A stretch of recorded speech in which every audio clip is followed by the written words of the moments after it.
غیر رسمی یعنی انفارمل ہے اور غیر دستاویزی ہے۔ اندازوں کے مطابق غیر رسمی معیشت کل جی ڈی پی کا تقریباً 35 سے 40% ہے۔ یہ معاشی سرگرمیوں کی ایک بہت بڑی مقدار ہے جو ریکارڈ پر ہی نہیں ہے۔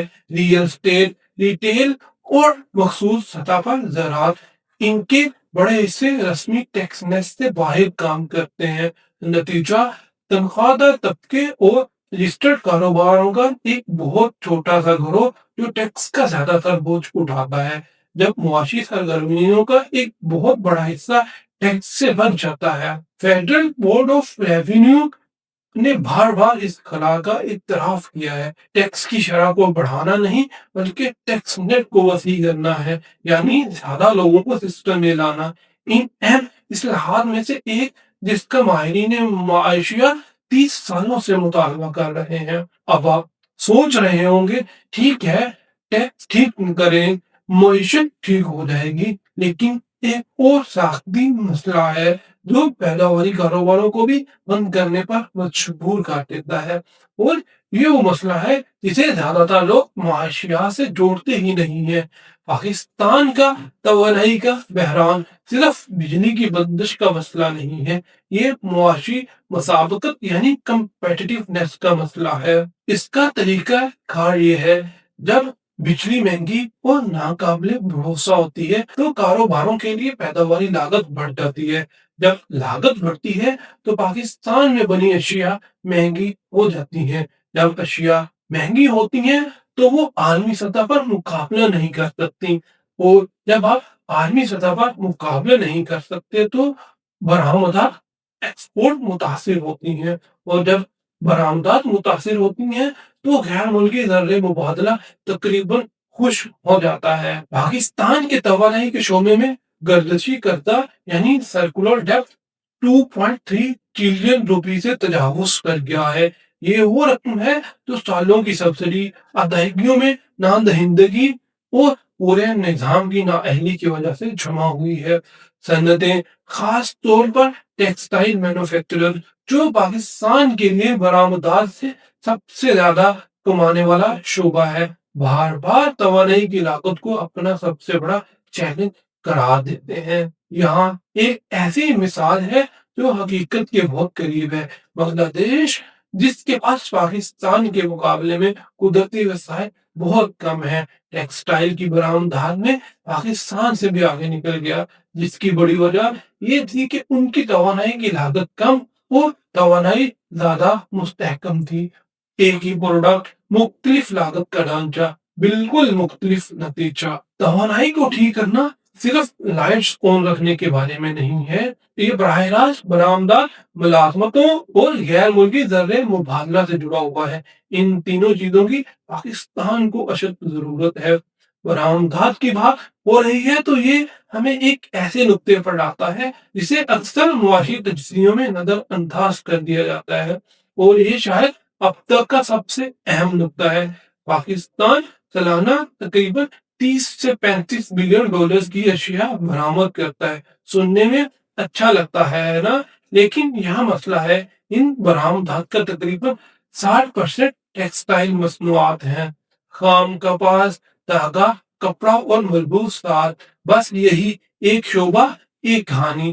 اس کا موازنہ ویتنام جیسے ملک سے کرے، کم آبادی، بہت کم قدرتی وسائل، جو سالانہ 350 بلین ڈالر سے زیادہ کی برآمدات کرتا ہے، جس میں الیکٹرانکس، مشینری اور تیار شدہ مصنوعات کا متنوع مجموعہ شامل ہوتا ہے۔ جب آپ کی برآمدات صرف ایک کم منافع والے شعبے تک محدود ہوں تو آپ مستقل طور پر خطرے میں رہتے ہیں۔ اگر عالمی سطح پر کپاس کی قیمتیں گر جائیں، اگر کوئی بڑا خریدار سپلائر بدل دے، اگر کوئی موسمیاتی واقعہ آپ کی زرعی پیداوار کو متاثر کر دے، تو آپ کا غیر ملکی زر مبادلہ کی کل آمدنی کو شدید دھچکا لگتا ہے، اور غیر ملکی زر مبادلہ کسی بھی درآمدات پر منحصر معیشت کی شاہراہ ہوتی ہے۔ پاکستان تیل، مشینری اور صنعتی خام مال درآمد کرتا ہے جن کی قیمتیں ڈالرز میں ہوتی ہیں، لہذا جب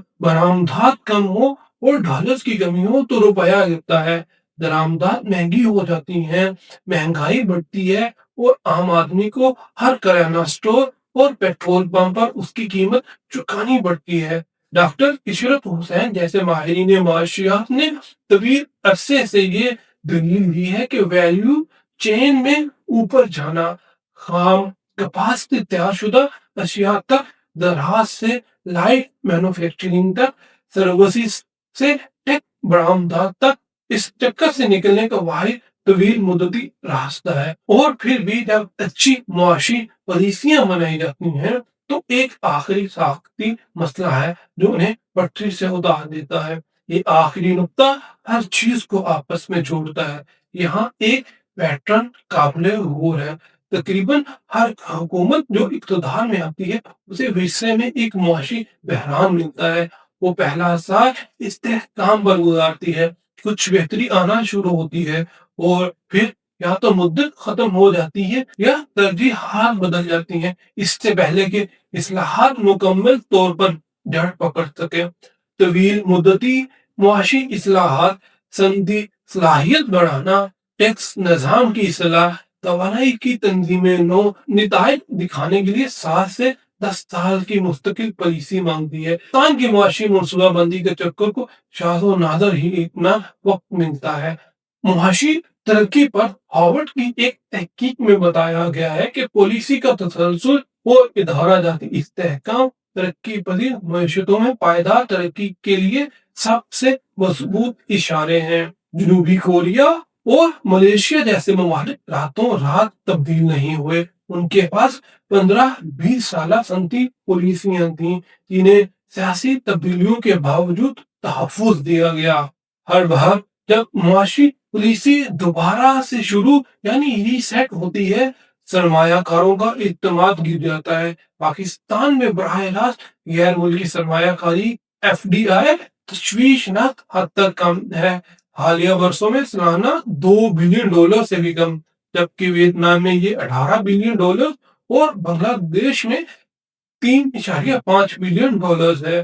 سرمایہ کار صرف اچھی پالیسیاں نہیں چاہتے، وہ اس یقین دہانی کے خواہش مند ہوتے ہیں کہ یہ پالیسیاں 5 سال کے بعد بھی موجود ہوں گی، اور یہی وجہ ہے کہ ان 4 مسائل میں سے کوئی بھی جن پر ہم نے پہلے بات کی کبھی مکمل طور پر حل نہیں ہو پاتا۔ تو آئیے ان سب باتوں کو سمیٹتے ہیں۔ پاکستان کی معاشی بحران اتفاقی نہیں ہے، یہ کوئی بدقسمتی نہیں ہے، یہ 5 باہم جڑے ہوئے ساختی مسائل کا نتیجہ ہے۔ قرضوں کا ایک چکر جو کبھی نہیں ٹوٹتا، ایک ایسا ٹیکس بیس جو ملک کو چلانے کے لیے بہت تنگ ہے، ایک ایسا توانائی کا شعبہ جو مسابقت کو ختم کر دیتا ہے، ایسی برآمدات جو لچکدار ہونے کے لیے بہت محدود ہیں، اور ایسی پالیسیاں جو نتائج دینے سے پہلے ہی بدل جاتی ہیں۔ اچھی خبر یہ ہے کہ ان میں سے ہر ایک مسئلہ حل طلب ہے۔ دوسرے ممالک نے ایسا کر دکھایا ہے، زیادہ مشکل حالات میں کم وسائل کے ساتھ روڈ میپ موجود ہے، علم وہاں موجود ہے۔ اصل سوال یہ نہیں کہ کیا پاکستان اسے ٹھیک کر سکتا ہے، اصل سوال یہ ہے کہ اصلاحات سیاست سے زیادہ کب پائیدار ہوں گی۔